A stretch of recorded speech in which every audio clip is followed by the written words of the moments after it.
Hello, everybody. Hello, everyone who's watching. Oh my god, I sound like the this I can see on my iPad, and I can see us in our amazing tiaras from last week. We didn't put that up on YouTube, did we? So No, I meant to do it yesterday, I wouldn't and worry. then I had a nap. I was like, I'll do it after my nap, and then when I woke up, I'd completely forgotten that I wasn't supposed to be doing it. If anyone is watching us, which I hope you are, hello. Say hello in the comments. Thank you. We've got loads of views for us on our most recent YouTube. Yes. It's I don't know how many we got. Obviously, last time we checked, we had about. Oh, Mr. Mel is in the. Mr. Mel is in the room. Hi, Mr. Meow. Mr. Meow. I was trying to teach our cats to say Mel. Oh, you'll do it as well. They will do it because it will They be food. Well, it was usually when they, because Pie is usually meowy, as you heard earlier, for food when she was waiting for her lunch. Oh, my hair is too long. I need to find a hairdresser, get ready for the not wedding. I cut a lump off mine this morning in pure temper. Look, well, it wasn't temper. It was more like, why is that bit grown really long compared to the rest? So I trimmed it, and now it's shorter than the rest. So that's fine. Of course, because that's how the universe works. Yeah, I'm thinking about trying to do because obviously, my hair is very long, even the front bits. I'm thinking of having shorter bits, so when I put it up, I can have little tendrils down. Especially, well, more. I'm thinking about what is good, or what making it nice for the not wedding, basically. It's later, yeah. For the big day as well. It's, I need to sort my face out. Like hitting menopause. You broke up a bit there. Maybe I need to turn it a little bit louder because I can't hear very well. That's quite loud. Can you hear me? I can. Good. That's better. I can hear you a bit better now. Hopefully we're not getting. Obviously, the issue is that if you hear you, then it will go through my mic as well.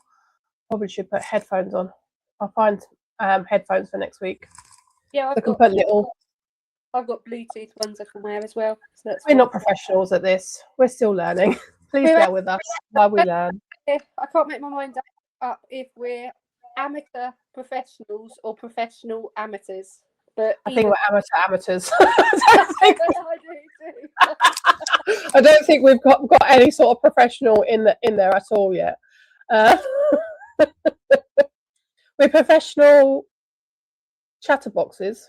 Yeah, 100%. 100%. Yeah, this is why we are here. Purring now. Kay may disappear. She may have got another package. I don't know who it is, my darling. I'm just going to sit here. I want a video doorbell camera just because I think in the past let's actually, before I start saying that, let's actually introduce ourselves, and then we can get on to the state of the world, which is what we're going to be talking about today. Yeah. So welcome to Mindful Bollocks, the podcast where spirituality meets real life. And sometimes things go awry. Like that, I just got a bit.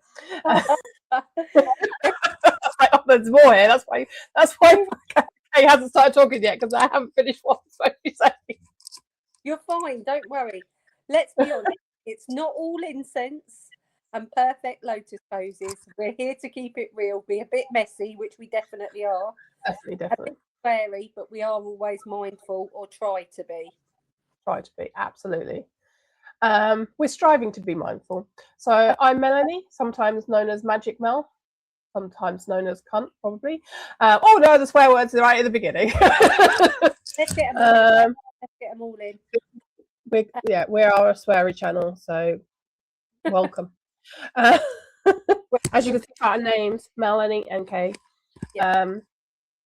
And this is our 11th episode. Can you believe that? I can, yeah. It's great. Do you know what? we're consistent if we're nothing else. Well, we are turning up for this. Getting it up onto YouTube, not so consistent.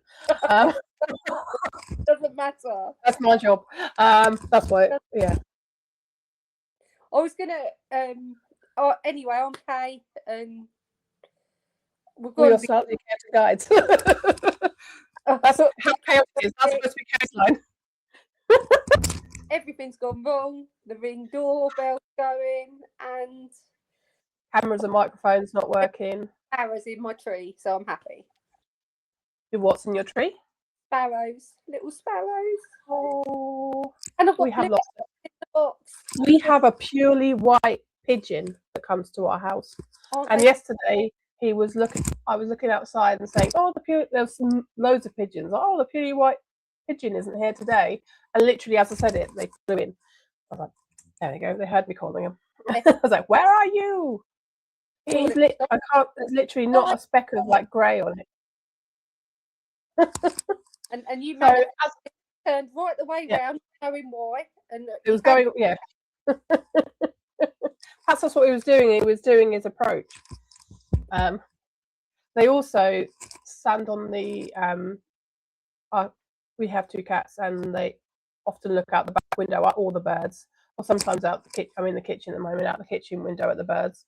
But the pigeons will either stand on the top of the shed, which is quite close to the window upstairs, or actually on the window has like a ledge underneath it, and they'll come fly onto there and like prank, I suppose. I don't know, it's not the word I want, but they'll know the cat is there and can't get to them, and they're like ha ha ha ha, ha. They tease. They're teases, aren't they? Yeah, they're absolutely, and because you can see them like when the cat's up there, when they're on the shed roof, they're like looking up at the cat like that, like, I can see you. Oh, I can see that you can't actually get out to get to me because you're behind a piece of glass. It's almost like they're going like that, isn't it? Very much like that. There'll be like 4 of them on the top of the shed, just giving my cat the middle finger. We had a bird that flew straight into the greenhouse summer before last, and literally it was and well, it was horrible because Simba the summer before last, and Simba had it in his mouth, and I was like, oh my god, he's eating it, but he hadn't, because it had a head injury, and we heard it. But how did he bring it to you? Like, please rescue this poor being, mother. No, I think he was just like, I've got a new toy. I've got a brand new toy. But it's that, or I don't know if my friend Billy the cat might have got it first. I like to think it flew into the greenhouse, because obviously my friend never do that. No, but he's too kind. Honest. Strudel would Strudel had an almost twin brother who was allowed outside, because my 2 are indoor cats. Yeah. Mainly because I used to live right next to a very busy into London railway line. But his twin brother lived more countryside way, so was allowed out. I don't think even now. I think even if I lived in the countryside, I'd be maybe in a enclosed garden. But as it's just too many, like foxes and all sorts. Like, I'm very, very much for indoor cats now, and they do cause chaos, environmental chaos and depletion of birds. So, are they? So it's, if you hear cats fighting as well, which you probably hear, as everyone does at night sometimes, it's a horrible sound. So I've actually got or thought, oh no, it's foxes, and it's got them, but it's 2 cats fighting, and it's I can remember. I think people moved across the road and they had a cat. I can remember literally hearing cats fighting. A cat from the street behind us, and then literally the new cat, and they were fighting. I thought, this is for territory. It's probably 2 males. White cat. They pick on white cats, don't they? And it's just, and I just thought, oh god, this is so scary. Who's coming out of this? I mean, I still see both cats. I see the cat from Waterdale, the ginger one, and then I see that one. So they're fine, but it's territory, isn't it? Mm-hmm. Well, yeah, that's it. A lot of the issues, especially if they're not been neutered. Even if they are neutered, I think they still fight to some extent, but just not as much as if they have been neutered. I do love the mad little things, though. They're fabulous. They've just got the most attitude of anything. I think I saw this thing in the week, and I think they said that dogs are PAYE and cats are freelance, and that's kind of true, isn't it? Because it's just like I don't get people who don't like. Well, I do like. I think people who don't like cats. I've seen things that say like, if you don't like cats, it's because you demand obedience. Is it like there's a level of like you don't like people. You probably don't like people around you with autonomy. Yeah. You don't like a cat because dogs are very obedient and they will do whatever you tell them to. Whereas cats, no, cats operate on their own with their own boundaries. Yeah. I've also seen someone said, "Oh, cats are really good for at boundaries," but I disagree because I think to be good at boundaries, you need to know your own and respect other people's. Cats know their own boundaries 100%, but they absolutely do not respect anyone else's. Well, my cats don't. My cats have never respected my boundary whatever. I'm like, I don't really want to be sat on right now. It's like, well, you're being sat on whether you like it or not. So. Well, the other day, I didn't even know he was in, and out he popped from under the sofa. Has he found a hiding place that if he hides under there, then he won't get chucked out? But when you go out, he's so clever. He's so clever. I honestly, and he's so loved as well because it's. As I say, to know that he's not chucking her own cat out when she goes out. She is chucking her neighbour's cat that has decided that he also lives with them out, so he can go home. But he just loves everyone. I think he's that sort of lovely boy. I think he's an opportunistic and he's clever, and because he is cute with it as well, which he is cute. He is so cute. It's like I've never known anyone be able to get as low and as flat and as long to the ground when you say, Billy, I know you were here, you need to pop off. Come on, chick. I don't know how long you've been here and you must be hungry. And he looks like a sausage, Mel, to all intents and purposes. He just gets so long and flat. And you try and lift him with that. It's a two-person job to say, come on, mate. He's fluffy as well, isn't he? So he looks a lot bigger than he really, really is. Yeah. We used to my ex and I we adopted someone's chocolate Persian, who we said, does he go outside? And they just said yes. And then we found out about 3 years later that actually, yes, but in the garden with supervision. Oh. And we were just like, okay, go out. And he likes going out then. But it was lucky he did not get run over because there was an old farm in the middle of the village, and they were this was not the talk we're supposed to be having, but it's fine. We'll go on to that in a bit. This is the nice talk before we go on to the degradation of society. Degradation of society. You know what? Sometimes a little bit of a release and enjoy the life. It's otherwise basically we had a building site in the centre of the village because they were turning farmland into a small housing estate in the middle of the village. And the truck drivers used to have to stop, get out and pick the cat up and put him at the side of the road because he would lay in the middle of the road because he would. But we didn't know. It's only later on someone said to us, "Oh, by the way, do you realise?" Yeah, but obviously that cat, your lovely cat, thought to itself, "This is a great sunbathing place." Indeed, this is dark and it's very warm here. I like it. He also, because he was a Persian with a very flat face, like his. He didn't, you know how cats have like the nose bit? He had none of that. His face was literally flat. So he could go and sit on someone's windowsill and push his face right up to the window. And there was a Christian family 2-3 doors up from us. And I went outside and saw her like showing the cat to her youngest. I think he might have been autistic.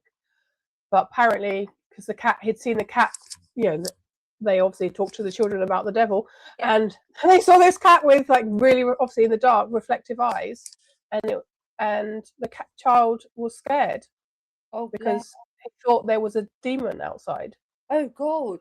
Oh God!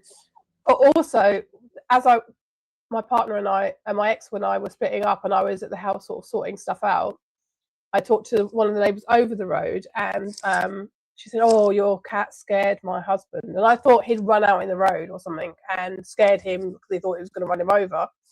No, he'd done exactly the same.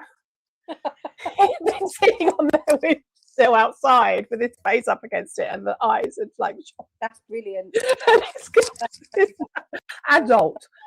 Oh God! He was a cat scaring the neighbour. That's yeah. He also because I used to have 2 Shih Tzu dogs, and Callie, one of them, was sitting on my ex, just sitting on his lap, and Clifford is the cat's name. That wasn't the name we chose, that's the name he came with, and he came on and he leaned, and Callie was like, "Oh, it's getting in my personal space, I'll move over a bit." So he leaned a bit more, and Callie moved over a bit. And then Callie eventually got pissed off and got off the lap, and then he got on. So he would also nick her food.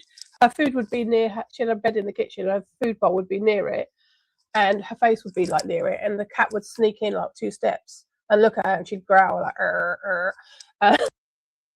oh bless. And he gradually, it was just like my ex. I didn't see this, but my ex said, like, I just watched him slowly, take step by step, walk over to the bowl, and he like sucked up a little one of her biscuits and walked off, and she actually did nothing. She kept like, no, don't come near my bowl, don't come near my food, but actually she did nothing at all. It was quite amusing. Aren't they like siblings, isn't it? So cute. So much. Oh God, Pie and Strudel are so much like siblings. Pie has always been the moody teenager. Like if you tell her off, she's like like the meow she does, the sound she makes is just like, it's not fair. Like Kevin the teenager. And Strudel is the good little boy, like younger, not quite hitting puberty. I don't know if Pie, obviously she went through puberty. Yeah. She had babies. We adopted her when she was about 2.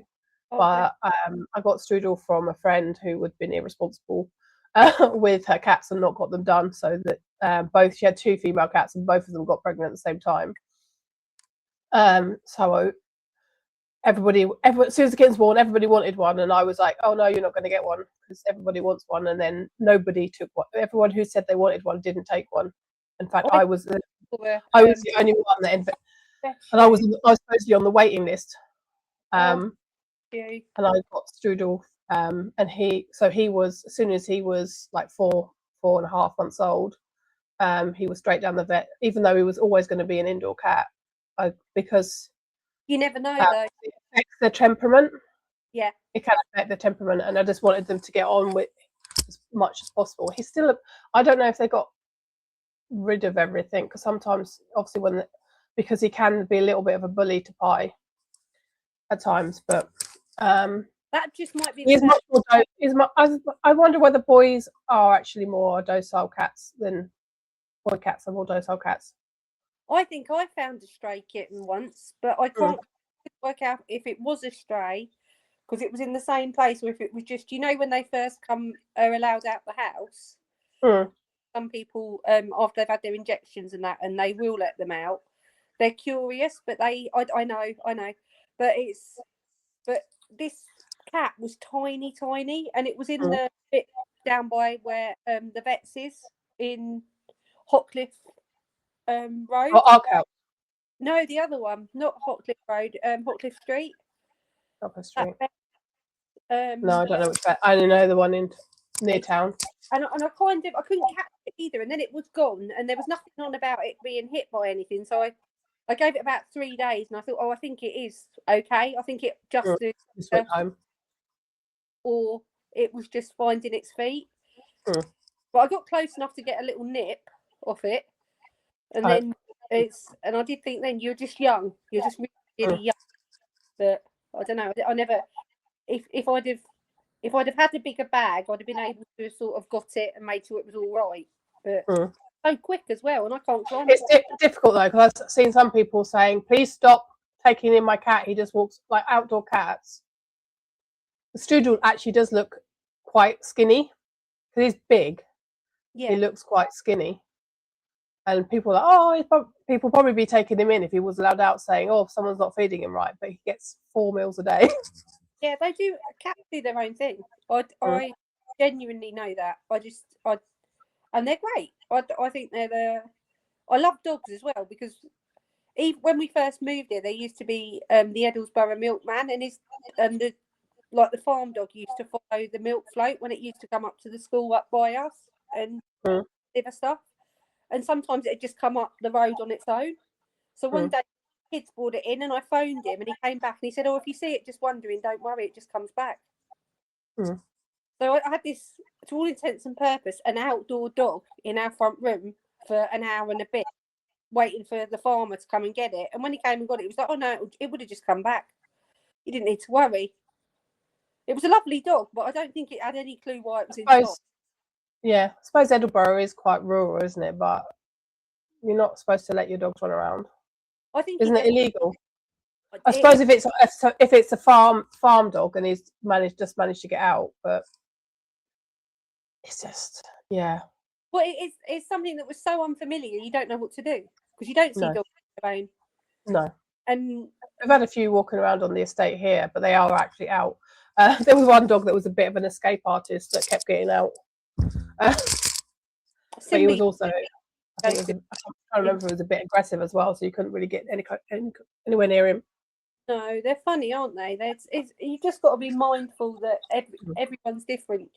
I mean, to be honest, I approach some people with caution, so why would I be any different with adults or animals, you know?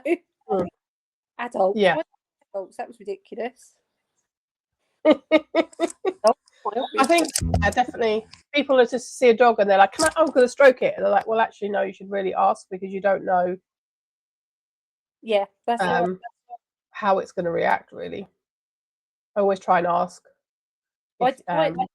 Yeah, I think you've got to, and you've got to be mindful. There's a lady who takes in the hearing dogs for the deaf while they're in situ being trained.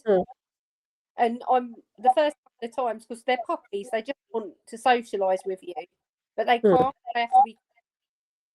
So you're not supposed to approach. The first couple of times, literally was like, no, you can go down and stroke, but just let me explain and do this and say that.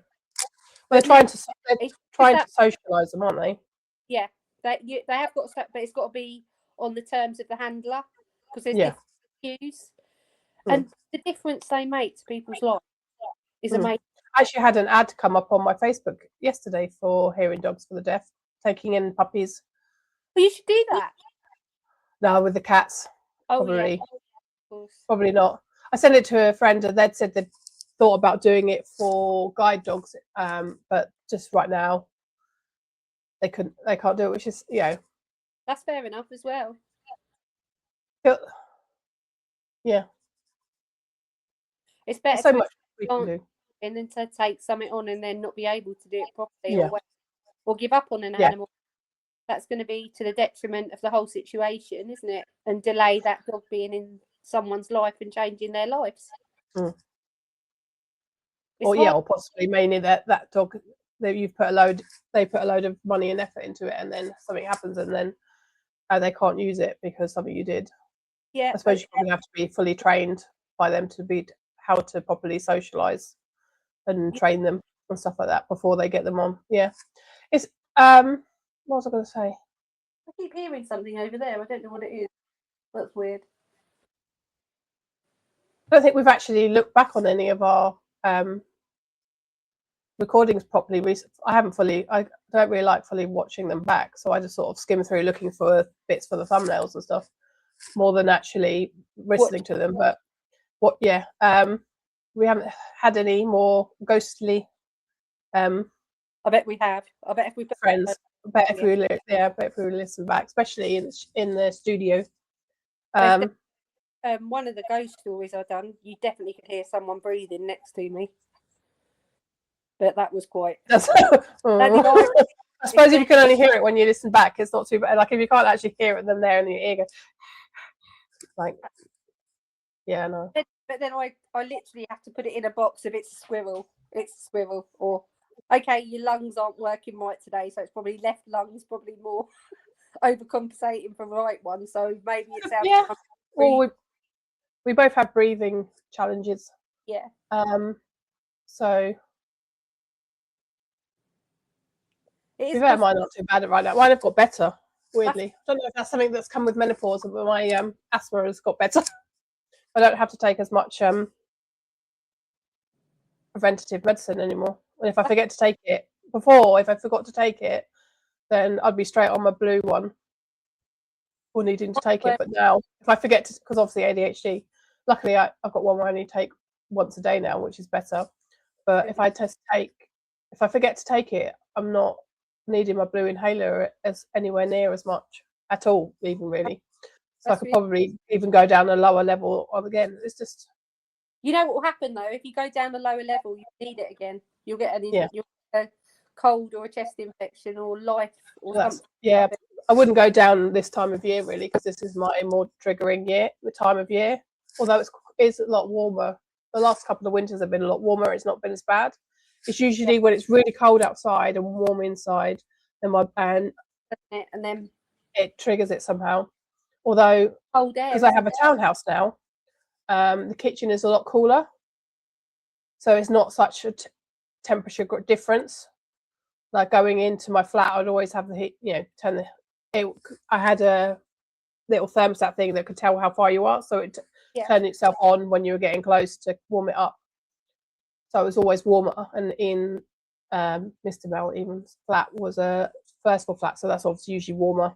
Although underneath it didn't actually have anybody underneath it, it was still quite a warm flat. So I always used to get triggered in the winter time, the temperature difference. So a lot of mine is psychosomatic though. Because basically, once I start panicking, I then give myself an asthma attack, and I like taking the blue inhaler actually tells my brain, no, you're okay now, because I've had it before. I went, Mr. Bell and I went to the cinema. I don't know if I told the story on the podcast before. We went to the cinema, and I forgot my blue inhaler, and I wasn't having an asthma attack, but because I realised I hadn't got one with me, I then had one. But because I've done the potato breathing, I actually calmed it down and was able to breathe properly. But because I knew I hadn't got one, and my brain was still going, but what if you can't, what if it comes back and you can't? So it kept coming back, and we ended up, trying to think if we made it through the film. I think I made it through the film by basically just keep doing the technique and calming myself down. But once it was done, it came back, and then we ended up going to A&E because I was like, I'm not sure if I'm going to make it back the 20 minutes back to our house where there is one. And it actually we should have gone home because it took them longer to see me than 20 minutes once I got there. Well, by the time we got there and then they saw me and got me an inhaler, it took me longer than 20 minutes. If we'd gone home, I'd have got an inhaler quicker. Yeah, but you didn't know, did you? No, it's because I've been hospitalised before. I've been. I ended up getting a really bad chest infection, and the blue inhaler wasn't touching it. And by the time I drove myself to hospital, this was in the late 90s. I was living on my own in my own little house, so I just oh my god, and I don't know why I just didn't think to call an ambulance or anything, but I was just like, I need to get to hospital. So I just got in my car. They had to put a little note on my car because obviously it was in the hospital car park, and it was like I hadn't paid. I just dropped myself, so they basically put a note on for the parking attendant not to give me tickets because I was actually admitted for a week. Oh, bless you. And they for several days I was on nebulizers every so many hours, and my sats were 82 or something like that. That's low, isn't it? Or 84. It was 82 or 84. It was really, really, really low. And they were I was constantly on a monitor for several days, checking everything. I was having I was the annoying one on the ward because obviously it's a ward of 6, and I was the one that they would wake me up throughout the night. And when they wake you on a nebulizer, So the noise of the machine was waking everyone else up as well, probably. It's madness, isn't it?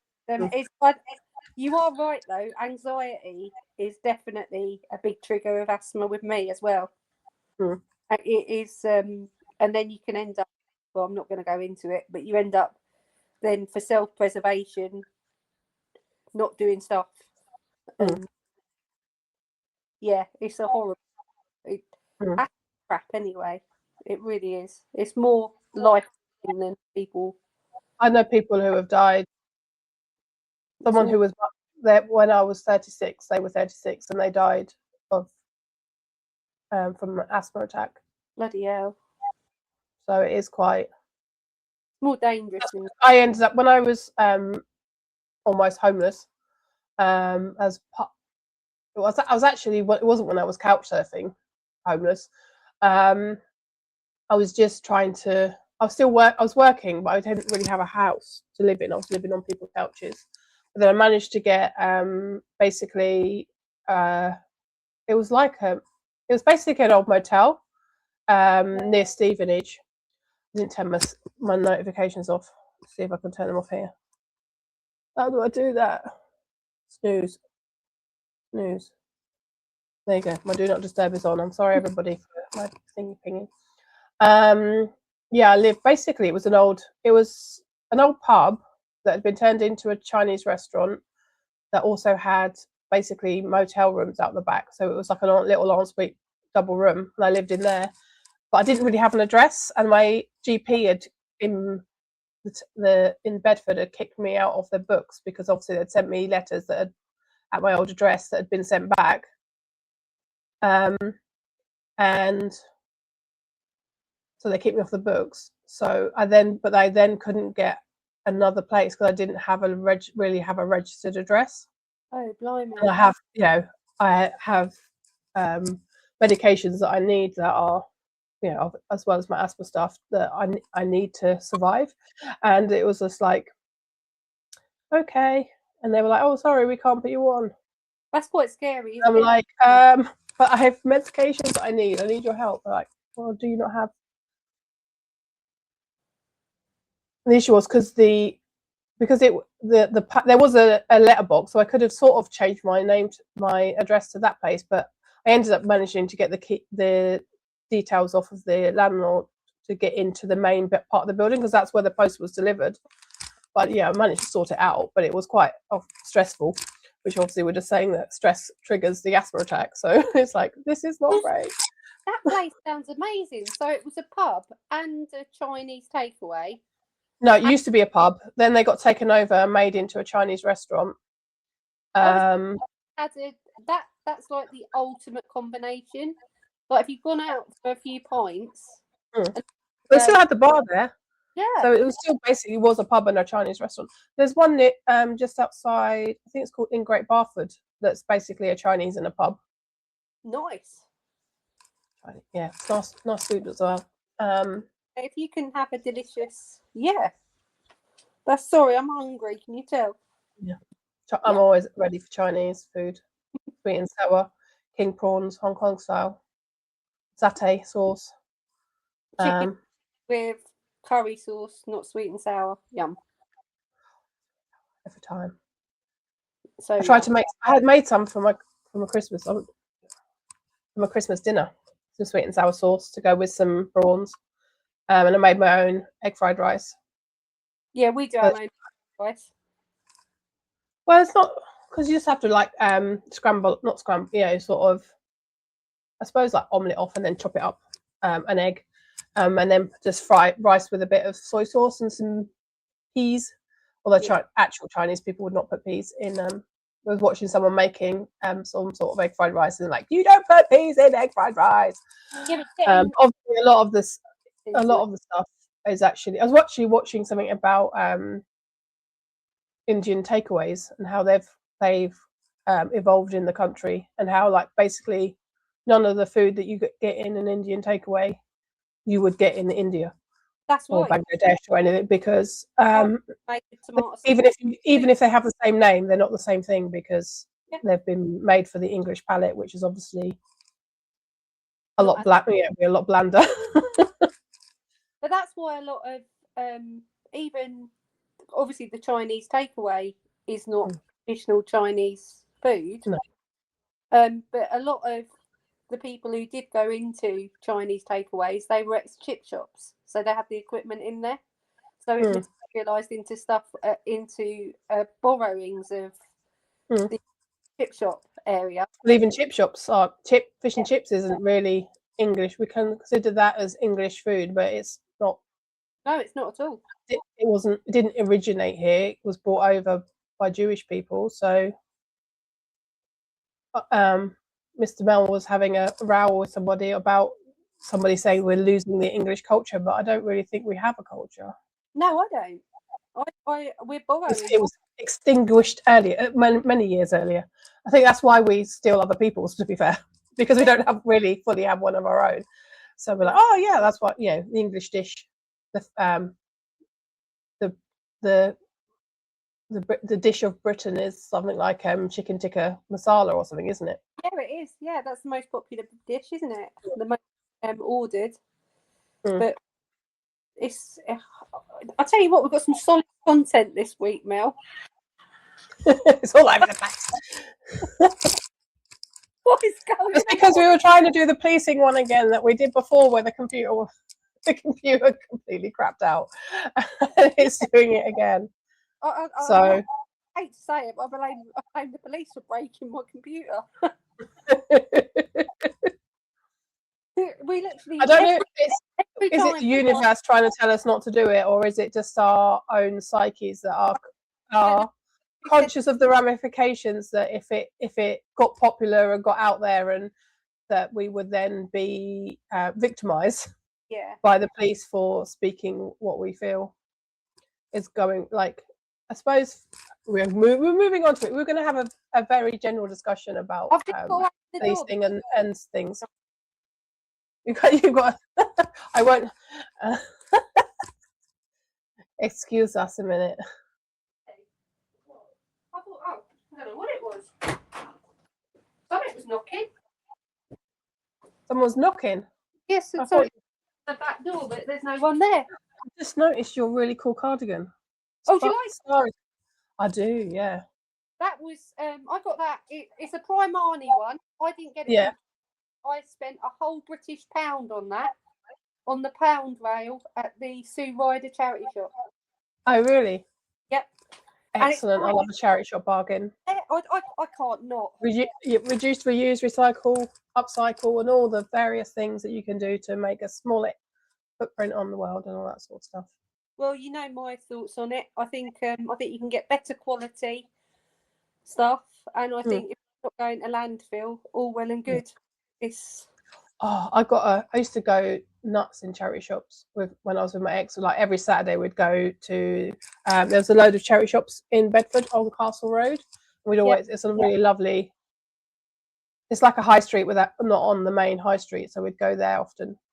And I have so many shoes and dresses. I have a gorgeous Laura Ashley dress that's sort of a wrap over dress with beadwork around the that is one of my sort of smarter dresses. It's just gorgeous. And I love you can dress up or you can just wear it because it makes you feel good. I overdress for everything if I can, because I kind of think, what's the point of it sitting there? You know, if it doesn't. You'll very rarely find me in a pair of jeans. If I'm in a pair of jeans, it's probably because the washing machine's broken. Oh no, I'm very often in jeans and a hoodie. That's why I like doing this, because it gives me. I've actually got jeans on now. I'm wearing a dress, but it's actually quite a short dress, and so I'm wearing it as a top. Because I don't think there's a lot of effort that goes into putting them together. You just like I'll put my dress on, and then it will take you through, if you see what I mean. You're smart casual, or you dress it down, and it. I think there's got to be said for a dress. I often I usually wear dresses with low tops or high tops sort of pumps. So it sort of makes it slightly more casual then, I think. I can't wear it because it doesn't work. It's like doing a toppy with your bottom, and it's just a bit much. Oh, because I'm not really an underwear person. I often do, like when I get up, I have to pull the. Sorry, everybody. Do you have a hungry bum with my dress? That's the only issue with not wearing underwear. Oh my God. It's good. It's better for you not to wear underwear, everybody. Get air. Obviously, I'm wearing jeans. So I'm not getting air around anything. But if you're wearing a dress, get air around everything. But I do then get hungry bum if I'm sitting down, and then when I stand up because I have ample cheeks, it then sort of grabs hold of my dress for me, and I'm like, so I cannot do anything elegantly. I've never been ladylike in my life, and I'm not going to start now. It's not happening. But it is, isn't it? We are so opposite. This is unreal. We are. Yeah, we were gonna put the world to rights about basically all the things that are going on, which we probably should, but maybe people need to be like relief. We'll have a little bit in the middle now where we talk about how shit the world is. I think in the UK, my personal fear is that our politicians are seeing what's going on in the US and thinking, obviously, there's a full-on grab for power that had no more King's rallies or protests in America because Trump almost wants to make himself the king.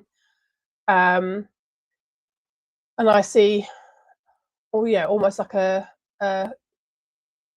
dissolving of democracy. Really, they're not adhering to the Constitution, and I feel like an international law, and we're not in the UK. Our government isn't really, despite what the words they say, they're not really adhering to international law. But we put one step out of line. We might do like 43 and or maybe not 43, but 46, maybe 45, 46 and a 40-mile-an-hour limit, and we're like, yep, you're getting fined and you're getting the. But they can actually participate in a genocide, arm a genocide, basically what we're doing, and all sorts of things that are against the laws that countries are supposed to adhere to, and nothing happens.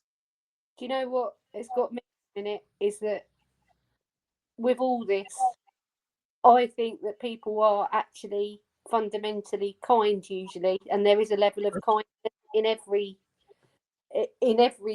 country, in everything, and I think that's. I don't think there's no recourse. It's just going with the flow. That's so scary.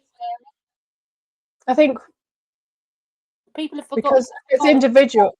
Yeah, well, they've got to be. People have forgot.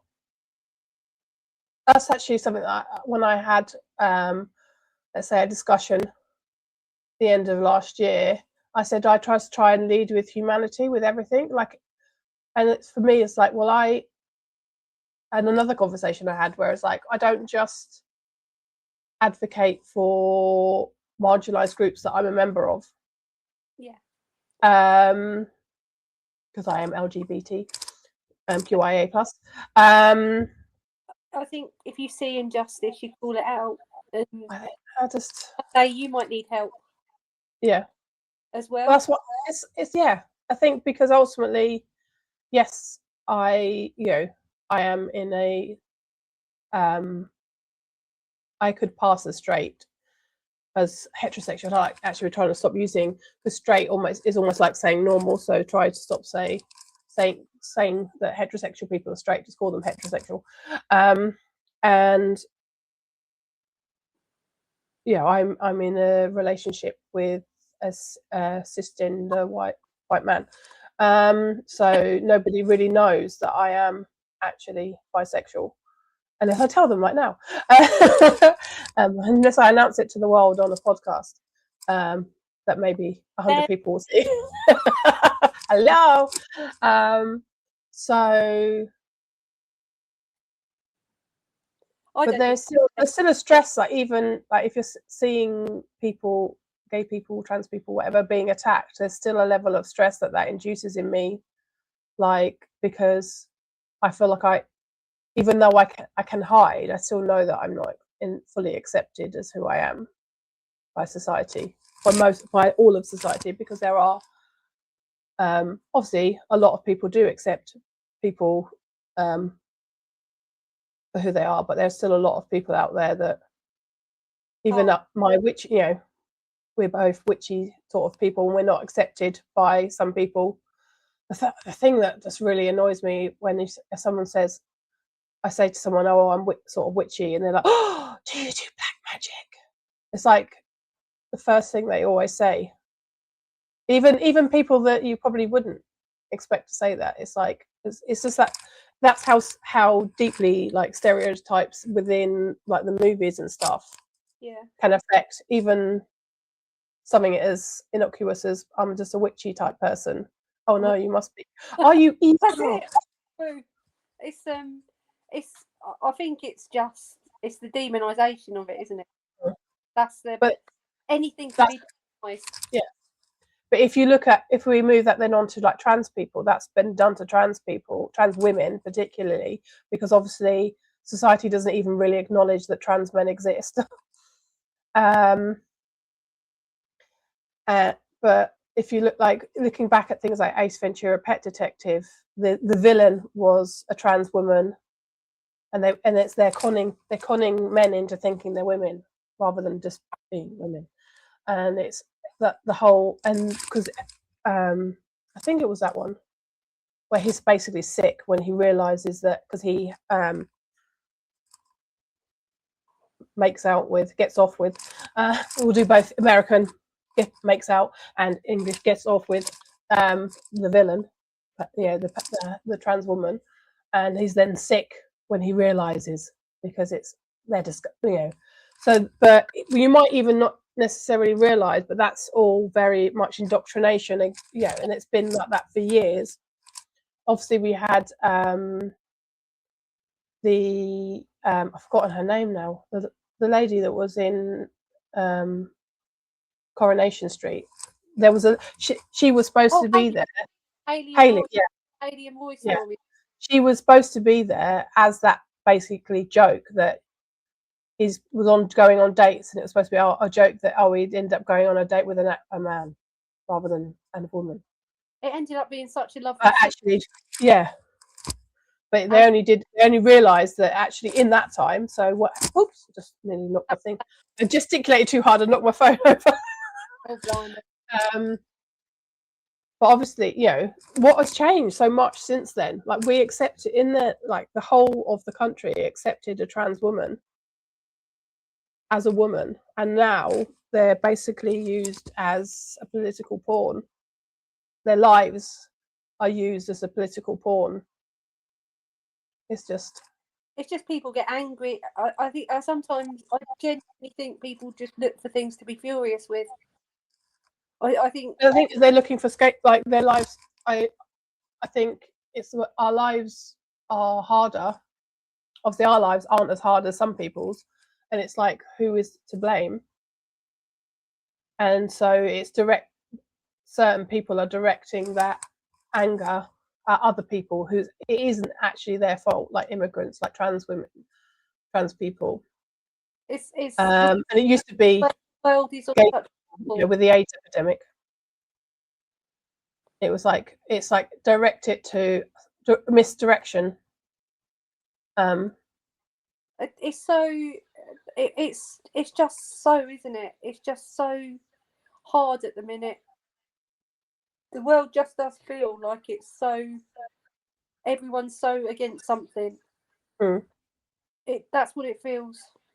It feels like it's like walking up a hill backwards. That's what the world feels like to me. It's like you're never going to get to an epiphany where everyone's going to be happy, and everyone's going to be accepted, and everyone's going to plod. It's a bit where we it made me sad last week when we were talking, and I kind of thought, I just want everyone. We've got all this fabulous travel you can do now. What and just get on, and borders will be happy, and the world's the world. And to my mind, it belongs to everyone. Don't leave it. Don't stop being. It's all bloody money. Everything's about money. Well, capitalism. Yeah. I really do not want any.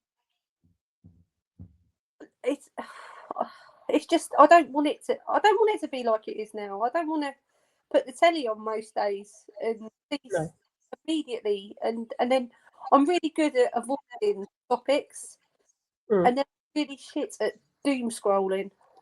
So it's in your face anyway, and you just you do physically feel it if you're very sensitive and you feel injustice. You physically do feel it, and you do feel the sadness. And I don't know how people disconnect. I don't know how people will literally be able to not think about it, because there's not been one in the last.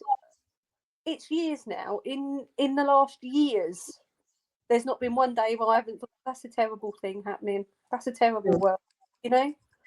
And just because it's not me going out and experiencing that doesn't mean that I don't think it's right. It's what I think in me, it's just like it affects, and I just don't get it. I know that's because of who I am, and again that's but I don't know how people do disconnect. I just don't. That's the truth. I was reading something interesting earlier about method actors, how our sense of self is in one part of our brain, and when they're doing their method acting, they've actually put like the little things on where they measure the brain activity, and they can actually suppress their sense of self. That's mad, isn't it? I don't know how. I don't know. No. So they become the other person because they literally can suppress their action. And then one of things like, is there a way of me? Do I do that? Is that, thinking about how my brain works and how, because I do sometimes take on other people's. Sorry? My plant just moved. Oh, hello, Ghosty. Go. I wonder whether I sometimes become, I take on other people's issues too deeply. Yeah.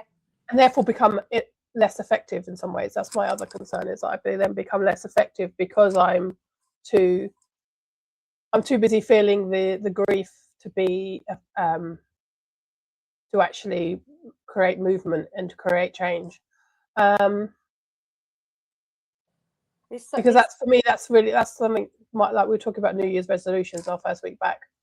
And I suppose it's not really a resolution, but that's my aim for this year, is to be actually do things that are more effective. I still haven't got to talk to our local vicar about, so it's because it means going out of the house, and as we've both discussed recently, we're both having issues. I think maybe it is like outside is just scary right now, and the fact our politicians are talking about things that are making us look more like America, like having an ICE, a British equivalent of ICE, having the British equivalent of the FBI. It's like, why are we trying to make ourselves more like a country that is in absolute turmoil right now?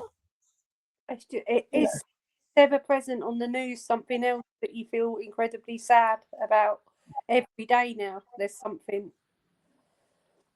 that is coming from the States that will actually trigger a pure form of sadness in me, and that's worrying. That is worrying, that policy and everything is seeming to come in, and we're taking on their borrowings as well, aren't we? And it's just, I think I really would love our politicians to look at America and say, this is not the way to do things. Don't do it this way, because it isn't actually good for society. It's not good. How can that be good for society? Yeah, it's like, in the fact that a lot of places in America actually rely on tourism, and so many people now will just not like, even before really Trump took back over, we were like, we won't go to Mr. Mel and I were like, we wouldn't go to America, and now even more so, because despite being you know, obviously having the benefit of having white skin, you know, now they're making you look at looking at your social media. Our social media would absolutely not let us in. But also before, because like just the amount of guns there is just it just makes it such an unsafe place. Not that obviously I obviously watched yesterday the Channel 4 thing about zombie knives. And yes, because obviously that's one of the things that Americans use to justify why they have guns. But then it's like an escalation. We need less weapons in the world, not let's get even more deadly weapons that you can actually kill people from a distance. Because at least with a knife, you have to be up close and personal. So you might be able to run up, not get away from them. So they are not up close and personal to get you. Whereas if you're running away from someone and they've got a gun, it doesn't matter. They don't even have to run after you. No, that's right. Do you remember the case of the little? I think she was. Well, there's two cases that actually go to mind, but I think she was 18 months old and she got a gun out of her mum's purse in the equivalent of Costco's. I think it was a Costco's actually, and she shot herself in the face. And that was the first time. I've never agreed with the gun laws in America anyway, but that was the first time that I can remember. I read it actually, because I don't think it was social media then. I think it was still. I read it and I can remember thinking, "Thank God that could never happen here. Thank God that could never happen here." Because we actually, obviously we did have looser gun laws, but obviously with Dunblane and Hungerford and things like that, we actually went, okay, we need to tighten them up, and we did tighten them up, and we are now. That sends me cold still now. I thought that someone who's just playing is all, and that's it. It's just, and then you've got people who are just shooting at will, and I just well, that's if I watched a couple of things on Netflix. So there's the Tiger King. His husband ended up accidentally killing himself because he was playing with a gun and like, I'll put it to my head and play, and then but there was a bullet in the chamber. Right. But also I was watching the documentary on Gabby Petito, and there was video of they'd recorded of her. So they were driving along, and they had guns, and she was just firing it into this side. Like they were driving along in the car and firing it, and I was like, "How do you know there isn't somebody somebody or something, even an animal that you're just gonna wound by shooting it randomly?" I'm just like, you've got a bear or something, and then that an angry bear coming after you, that would have been your own fault. And then there's just so many things that and scenarios that play over in my head about how dreadful this is.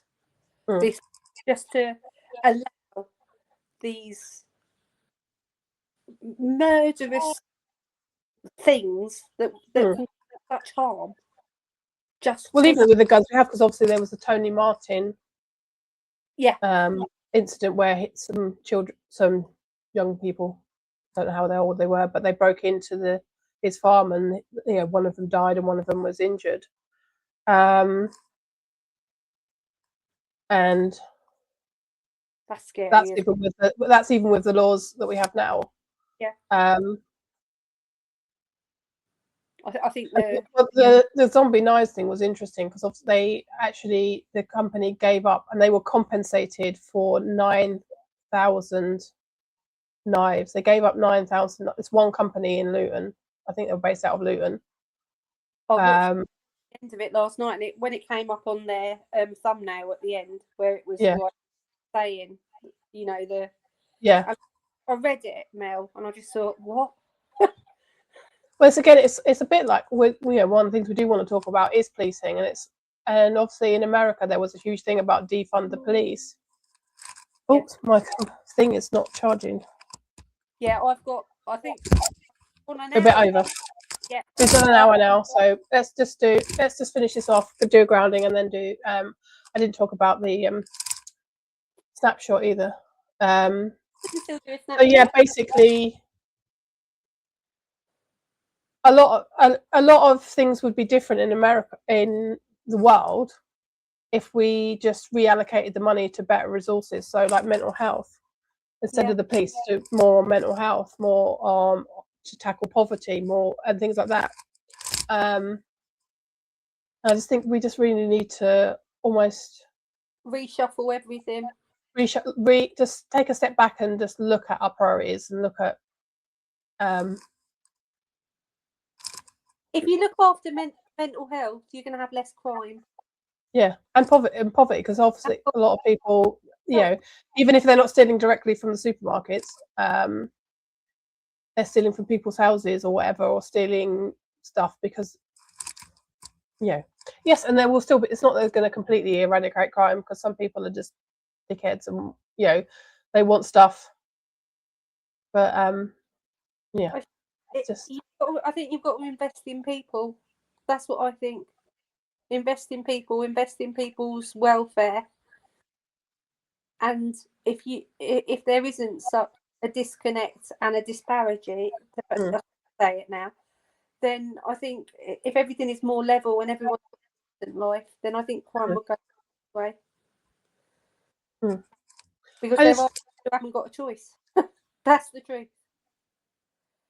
To give themselves the lives that they need and deserve, and to have a decent life. I think there are people who are desperate and in situations. I think that there's so much bureaucracy as well. Just to sort of trying to strip everything back and just get, like, what do we need? What is it? I was thinking, like, what do we need to really be focusing on in society? And it's like making sure people have homes, food, what are the main priorities? Then what's the next thing? It's like probably roads and things like that. So it's like grading, like, what do we need to actually focus on to make society good for everybody? Because I think if we make it good for everybody, then we are life, everybody benefits, not just the few at the top. Yeah, that's right. And the few at the top will still benefit. I don't like if everybody's doing well, then the few at the top will still benefit. They're not going to not benefit. I agree. It's just the gap between extreme wealth and extreme poverty that is so wide and vast, and that is, we're all human. We're all human, and I think we've forgotten that. I say that not with any dissincerity.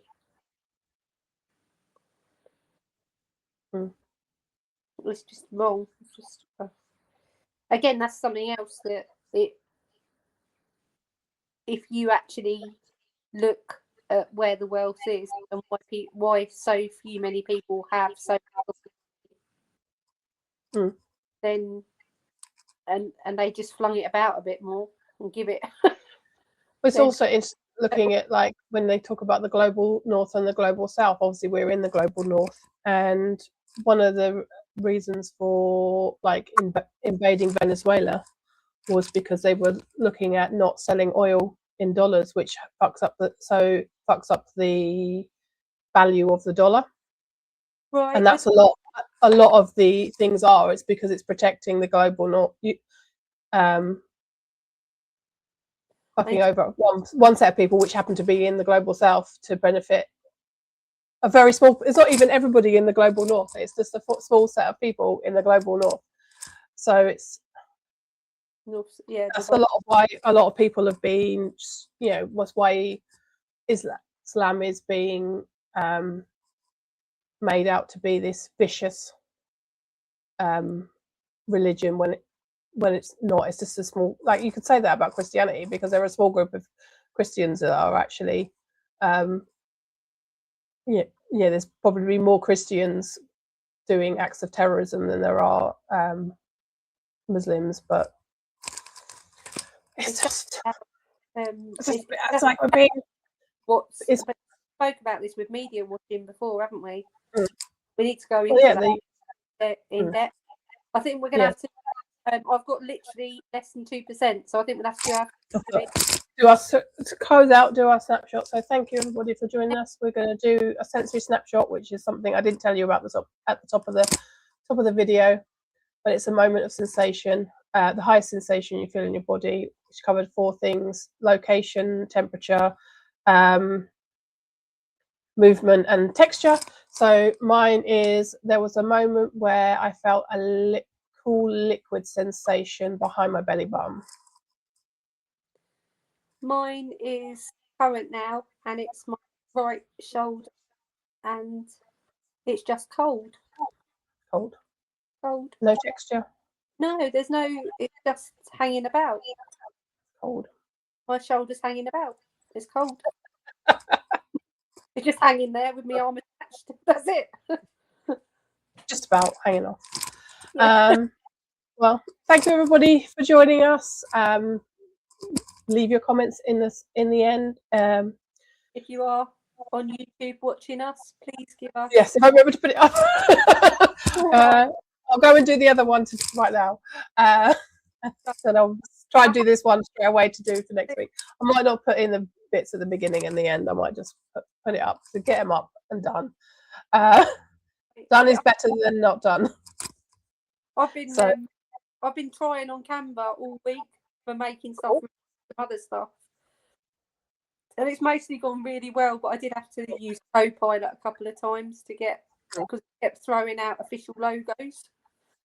I don't know what I'd done, but I went to reversed images. One of them, I was like, "Why is that? What's going on here?" It's all learning. Anyway, all right. I'm going to end the stream and then we can have a quick say goodbye. Right, bye, darlings. Bye bye.